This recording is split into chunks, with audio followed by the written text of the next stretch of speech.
처음 그 사람의 집에 들어갔던 날을 지금도 가끔 떠올린다. 마루 바닥의 냄새, 살짝 흔들리는 레드 와인잔, 그리고 멀리서 들리는 누군가의 발소리 같은 정막 속에서 나는 심장 소리만 의지하며 앉아 있었다. 그의 말이 조용히 방을 채웠다. 하영 씨를 계속 지켜봤어요. 그 한마디에 가슴 깊은 곳이 세게 조여왔다.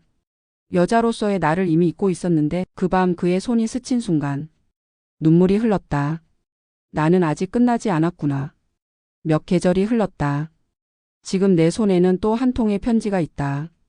그 사람에게서 온 다음 달 집세. 하지만 거기에 적힌 한마디가 내 가슴을 다시 살짝 흔들었다. 오후 햇살이 창문으로 스며드는 가운데 나는 우체통에 온 빨간 봉투를 꼭 쥐었다. 중요한 안내라고 쓰인 봉투는 익숙한 글씨로 최후 통첩을 내밀었다. 집세 3개월 밀렸습니다. 더는 못 기다립니다. 문장을 몇 번이고 눈으로 쫓았다. 남편에겐 말할 수 없다. 왜냐, 이건 다 그의 빚 때문이니까. 내 이름은 이하영 63세. 몇 년 전 이 낡은 아파트로 이사 왔다. 남편과 고등학생 아들 셋이 함께 사는 평범하지만 잔잔했던 일상. 그런데 이제는 매일 식비마저 아껴야 하고 집주인에게 불려갔다. 미안하지만 더는 못 기다립니다. 카운터 너머로 팔짱을 낀 이는 집주인 김영수 67세. 이 아파트의 주인이고 예전엔 지방은행에서 일했다고 한다. 깔끔하게 다린 셔츠와 단호한 목소리. 더 기다릴 수 없다면 다른 방법을 생각해야겠네요. 다른 방법. 그 말이 내 가슴에 묵직하게 울렸다. 그게 무슨 뜻이죠? 내가 묻자 김영수는 천천히 시선을 내렸다. 내가 원하는 건 집세가 아니에요. 그는 내 눈을 똑바로 보며 말했다. 마치 고백 같은 목소리였다. 숨이 턱 막혔다. 하지만 궁지에 몰린 건 나였다. 남편에겐 말할 수 없다. 아들에겐 보여줄 수 없다. 집으로 돌아오는 길 발밑이 휘청이는 걸 느꼈다. 머릿속에서 어떻게 해야 하나라는 내 목소리가 계속 울렸다. 그날 밤 남편은 돌아오지 않았다. 평소처럼 어딘가에서 자고 있겠지. 옆방에선 아들의 고른 숨소리가 들렸다. 이불 속에서 천장을 바라보며 생각했다. 이 집을 떠나야 하나? 하지만 이사할 돈도 보증인도 없다. 이제 한계예요, 하영 씨. 김영수의 목소리가 머릿속에 박혀 있었다. 방 불을 꺼도 잠이 오지 않았다. 어느새 스마트폰을 손에 쥐고 있었다. 통화 기록 맨 위에 그의 이름. 김영수. 떨리는 손가락으로 살짝 눌렀다. 응답이 왔다. 하영 씨. 낮고 건조한 목소리였다. 내일 찾아뵙겠습니다. 내 입에서 저절로 말이 나왔다. 통화가 끊기자 손을 무릎 위로 떨어뜨렸다. 뭐 하려는 거야? 마음속에서 누군가 소리쳤다. 다음 날 아침 하얀 셔츠를 입고 얇게 화장한 내가 거울 앞에 서 있었다. 언제 이후로 이렇게 꾸민 걸까? 누구를 위해서도 아니었다.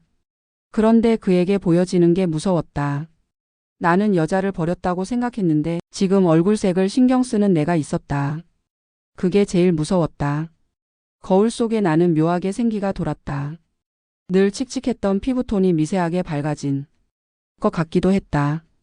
잊고 지냈던 립스틱을 발라보았다. 붉은색이 어색하면서도 낯선 설렘을 주었다. 이게 나라고? 스스로에게 묻는 목소리는 떨렸다. 진정한 나를 찾아가는 과정일까? 아니면 현실을 외면하려는 일시적인 도피일까? 알 수 없는 혼란에 휩싸였다. 눈물이 고였지만 이상하게도 슬프지 않았다. 오후 3시 아파트 맨 끝방 101호 앞에 섰다. 이 방에 들어가는 건 처음이다. 초인종을 누르는 손끝이 살짝 떨렸다. 열려 있어요. 그의 목소리에 나는 조심스레 문을 열었다. 마루 바닥의 방엔 잔잔한 공기가 흘렀다. 작은 책장에 오래된 책들이 줄지어 있고 테이블엔 차가운 유리컵과 와인이 놓여 있었다. 의외였다. 더 삭막한 방을 상상했으니까. 앉으세요. 김영수는 와인잔을 살짝 흔들며 미소 지었다. 나는 당황하며 테이블 맞은편에 앉았다. 긴장했나요? 그가 묻자 고개만 끄덕였다. 하긴 저도 이런 건 익숙하지 않아요. 그 말이 좀 의외였다. 차갑고 계산적인 사람인 줄 알았는데. 그가 와인잔 가장자리를 손가락으로 쓰다듬으며 말했다. 하영 씨를 계속 지켜봤어요.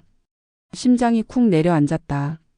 빨래를 널다가 장 보러 갔다가 이마에 땀을 닦는 모습. 가정이 느껴지는 모습이었죠. 말문이 막혔다. 누군가에게 이렇게 보여진 게 몇 년 만일까? 김영수는 잔을 조용히 내려놓았다. 싫으면 돌아가셔도 괜찮아요. 그 말에 몸이 반응했다. 하지만 나는 그 자리에서 움직일 수 없었다. 돌아가면 어떻게 될까? 집세는 못 내고 남편에게 말할 수 없고 아들을 데리고 갈 곳을 잃는다. 김영수가 자리에서 일어났다. 와인잔을 내려놓는 소리가 조용한 방에 묘하게 울린다. 그가 천천히 내 앞으로 다가왔다. 그 발소리가 왜인지 멀게 들렸다. 정말 괜찮은 건가요? 그의 목소리는 평소보다 낮았다. 고개를 숙이고 싶었지만 도망치고 싶진 않았다. 이 방에 들어온 순간 이미 답은 정해져 있었던 것 같다. 처음인가요? 그가 묻자 순간 의미를 몰랐다. 곧 그의 의도를 깨달았다. 나는 작게 고개를 끄덕였다. 남편 말고는. 그 말을 내뱉는 순간 내가 누구인지 잠시 잊었다. 남편과는 몇 년째 스킨십이 없었다. 기념일조차 잊히고 나는 생활 속에 묻혀 있었다. 김영수의 손이 조심스레 내게 닿았다. 놀랐지만 이상하게 두렵지 않았다. 긴장 풀어요. 괜찮아요. 그 말이 가슴 깊이 스며들었다. 무언가가 조용히 풀리는 느낌. 누군가에게 제대로 대접받는 감각. 그것마저 잊고 있었는지도 모른다. 입술이 살짝 닿았다. 뜨겁지 않고 고요한 온기였다. 그것만으로 내 안에 무언가가 와르르 무너지기 시작했다. 하영 씨는 자신이 여자라는 걸 기억하고 있나요? 그의 속삭임에 심장이 뛰었다. 왜 그런 걸 묻는 거죠? 대답하기도 전에 그의 손가락이 내 머리카락을 스쳤다. 마지막으로 누군가에게 제대로 스킨십을 받은 게 언제죠? 눈을 감았다. 생각하고 싶지 않았지만 기억나지 않았다. 남편과 마지막으로 스킨십한 게 몇 년 전이었을까? 김영수의 손이 내 어깨를 살짝 눌렀다. 강하지 않지만 내 중심을 잃게 하기엔 충분했다. 천천히 해도 돼요. 무리하지 않을게요. 그 말이 따뜻하면서도 사슬처럼 느껴졌다. 입술이 가까워지는 걸 알았다. 이번엔 눈을 감지 않았다. 닿는 순간까지의 시간이 이렇게 길고 숨 막힐 것 같으리라곤 생각도 못했다. 괜찮아요? 그가 부드럽게 물었을 때 눈물이 흐르는 걸 처음 알았다. 겁이 난 게 아니었다. 하지만 낯선 누군가에게 안겨 이렇게 몸이 떨릴 줄 몰랐다. 하영 씨는 멋진 여자예요. 그 말이 마치 용서처럼 들렸다. 나는 눈을 감고 그에게 몸을 맡겼다. 그 순간 내 안에 무언가가 천천히 무너지는 걸 느꼈다. 다시 돌아갈 수 없지만 돌아갈 곳조차 모르고 있었다. 커튼 틈으로 부드러운 아침 햇살이 들어왔다. 눈을 뜨자 낯선 천장이 보였다. 깜빡이며 한동안 움직이지 못했다. 옆을 보니 김영수는 이미 일어나 하얀 셔츠 단추를 천천히 잠그고 있었다.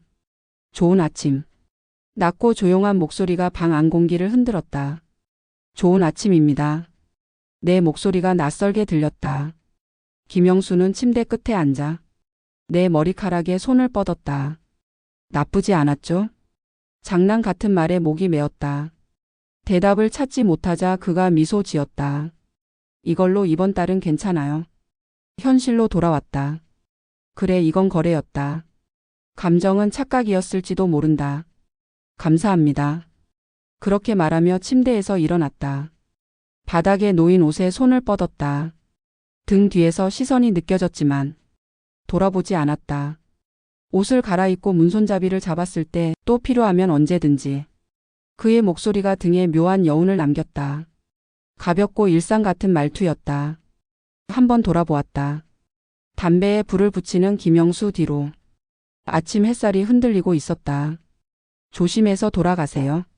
그의 미소가 왜인지 멀게 느껴졌다. 아파트 계단을 내려오는 발걸음은 묘하게 가벼웠다. 그런데 발밑이 붕 떠있는 느낌이었다. 하늘은 파랗게 맑았지만 어딘가 멀게 느껴졌다. 걷다 보니 등 뒤에 시선 같은 게 느껴졌다. 돌아봐도 아무도 없었다. 하지만 누군가 나를 보고 있는 듯한 묘한 감각이 따라붙었다. 신호등 앞 횡단보도에서 스마트폰을 내려다 보았다. 통화 기록 맨 위에 김영수의 이름이 여전히 남아 있었다. 지우려 했지만 손가락이 움직이지 않았다. 다음 달에도 불릴까? 그런 생각을 하는 내가 있었다. 한 번뿐이라고 다짐했는데 내 안에 무언가가 풀리는 걸 느꼈다. 집에 돌아와 현관 열쇠를 돌렸다. 다녀왔습니다. 평소처럼 말했지만 대답은 없었다. 남편은 아직 돌아오지 않았다. 거실엔 어젯밤의 유리잔과 빈 와인병이 어지러이 놓여 있었다. 그 모습이 지금의 나를 더 두드러지게 했다.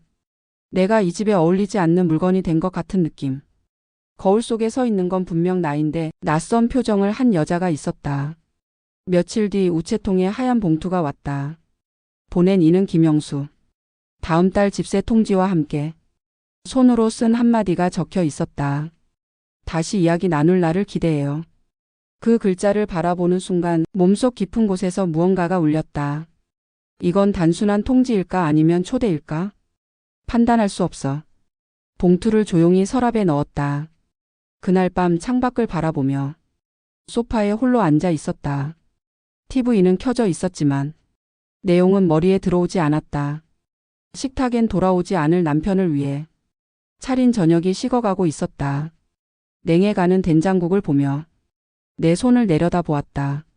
그날 밤 이 손이 무엇을 내밀었을까? 그리고 무엇을 얻었을까? 아직 답은 없었다. 밤이 깊어 방에 불을 모두 끄고 스마트폰을 꺼내 들었다. 통화 기록 맨 위에 그의 이름이 있었다. 손가락이 떨렸지만 멈추지 않았다. 더는 돌아갈 수 없어. 그렇게 생각하면서도 그날 밤을 완전히 잊지 못했다. 하지만 한 가지는 분명했다. 나는 아직 끝나지 않았다. 작은 한숨이 어두운 방에 스며들었다. 그날 밤부터 며칠이 지났지만 내 마음은 여전히 흔들렸다. 매일 아침 거울 앞에 설 때마다 거기에 비친 내 얼굴이 조금씩 변해가는 것을 느꼈다. 입가에는 미세한 미소가 감돌고 눈은 어딘가 먼 곳을 응시하는 듯했다.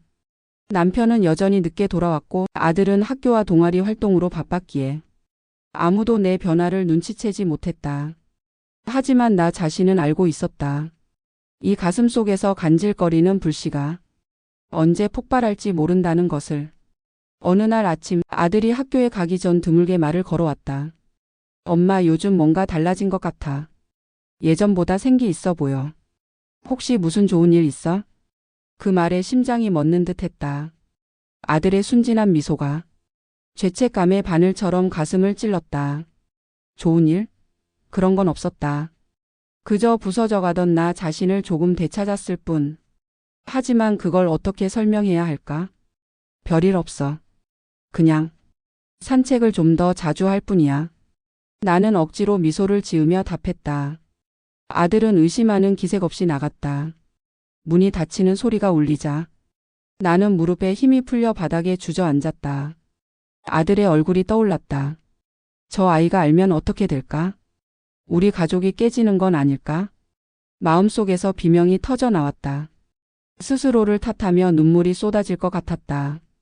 하지만 동시에 그날 밤의 온기가 몸을 감쌌다. 김영수의 부드러운 손길, 귓가에 속삭이던 말들. 그건 착각이 아니었다. 현실이었다. 그리고 그것은 나를 다시 살게 했다. 그날 오후 나는 다시 김영수의 방으로 향했다. 월세 통지가 왔으니까. 아니, 그건 핑계였다. 사실은 그 감각을 다시 한번 확인하고 싶었다. 문을 두드리는 손이 떨렸다. 들어오세요. 낮은 목소리가 울리고 문을 열자 그가 있었다. 평소처럼 차분한 표정으로. 테이블에는 차가 준비되어 있었다. 하영 씨 와줘서 기뻐요. 그의 말이 마음의 벽을 녹였다. 앉자마자 대화가 시작되었다. 처음에는 월세 이야기였지만 곧 개인적인 이야기로 넘어갔다. 하영 씨 남편은 어때요? 갑작스러운 질문에 나는 말문이 막혔다. 남편에 대해 생각하고 싶지 않았다. 하지만 토하듯이 이야기했다. 빚더미 돌아오지 않는 밤, 차갑게 식어버린 부부관계. 나도 모르게 눈물이 멈추지 않았다. 김영수는 묵묵히 들으며 내 손을 조용히 잡았다. 하영 씨는 혼자가 아니에요. 내가 있어요. 그 말이 가슴을 옥죄었다. 기쁨과 공포가 교차했다. 기쁨은 그의 존재가 나를 구할지도 모른다는 희망, 공포는 이 관계가 가족을 붕괴시킬지도 모른다는 불안. 내면의 갈등이 격렬해졌다. 왜 나는 여기 있는가? 이것은 사랑인가? 아니면 그저 도피인가?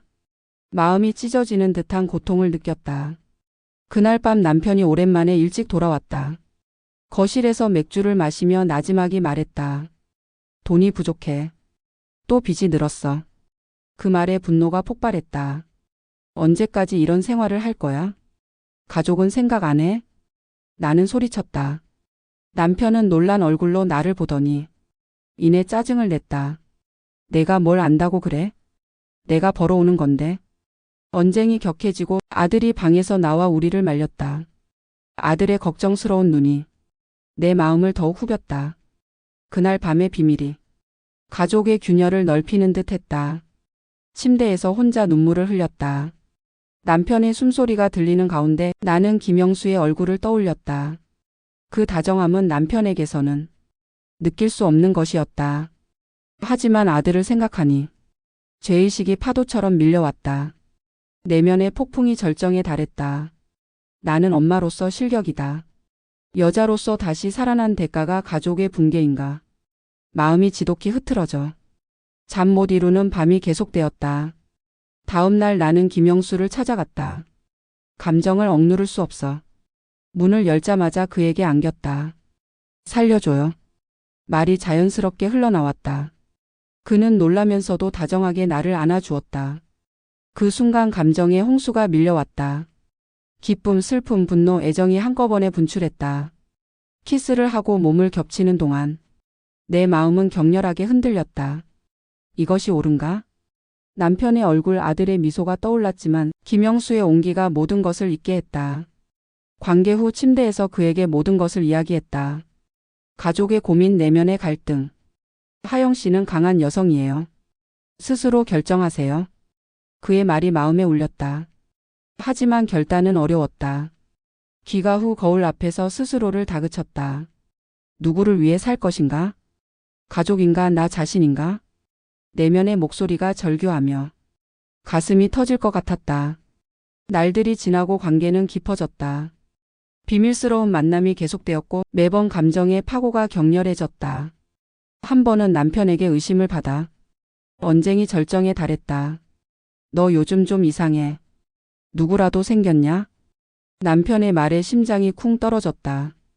부정했지만 죄책감이 극에 달했다. 아들에게 상담하고 싶은 충동에 휩싸였지만 그럴 수 없었다. 내면의 고독이 영혼을 갉아먹었다. 김영수와의 시간만이 유일한 구원이었지만 그것마저 독처럼 느껴질 때가 있었다. 어느 날 아들이 갑자기 울면서 말했다. 엄마, 우리 가족이 뿔뿔이 흩어질 것 같아서 무서워. 그 말이 결정적인 파고를 불러왔다. 마음이 찢어지고 절망의 나락으로 떨어졌다. 나는 무엇을 하고 있는가? 엄마로서, 아내로서, 여자로서. 모든 것이 붕괴되는 공포에 몸을 떨었다. 그러나 전환점이 찾아왔다. 김영수가 내게 제안했다. 같이 살지 않을래요? 하영 씨 가족의 문제도 함께 생각해봐요. 그 말에 희망의 빛이 보였다. 남편과 이야기하여 이혼을 결정했고 아들에게 모든 것을 고백했을 때 아들은 놀라면서도 엄마가 행복하다면 좋아요. 라고 말하며 나를 안아주었다. 내면의 폭풍이 드디어 잠잠해졌다. 남편은 빚을 인정하고 별거했고 김영수와 새로운 생활을 시작했으며 아들도 가끔 찾아왔다. 마음의 상처는 아물고 평온한 나날이 찾아왔다. 여자로서, 어머니로서 드디어 균형을 찾았다. 그날 밤부터 시작된 폭풍은 잔잔한 행복으로 바뀌었다.